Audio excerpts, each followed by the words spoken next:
নামাজ ভঙ্গের কারণ সমূহ। যে যে কারণে নামাজ ভঙ্গ হয় সেই কারণগুলি হলো: নামাজরত অবস্থায় কথা বলা, নামাজে থাকাকালীন সময়ে স্বেচ্ছায় কিংবা ভুলে পানাহার করলে, নামাজরত অবস্থায় কাউকে সালাম দিলে, কারো সালামের উত্তর প্রদান করলে, অনর্থক ভাবে নামাজের মধ্যে আহ শব্দ করলে, অনিচ্ছা সত্ত্বেও কাশি প্রদান করলে, নিষ্প্রয়োজনে কান্নাকাটি করা। তবে আল্লাহর শাস্তির ভয়ে যদি নিজের অজান্তেই কেঁদে ফেলে তবে নামাজ ভঙ্গ হবে না। নামাজের মধ্যে উচ্চ স্বরে হাসলে, নামাজের মধ্যে পার্থিব কোনো কিছু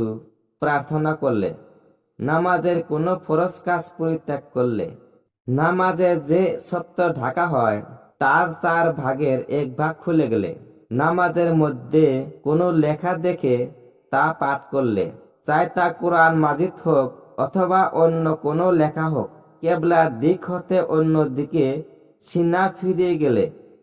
ফিরে গেলে, কারো সুসংবাদ শুনে সুবহানাল্লাহ বা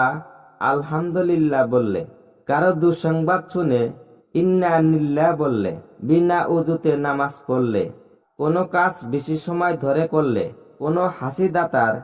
আলহামদুলিল্লাহর উত্তরে ইয়ারহামুকাল্লাহ বললে,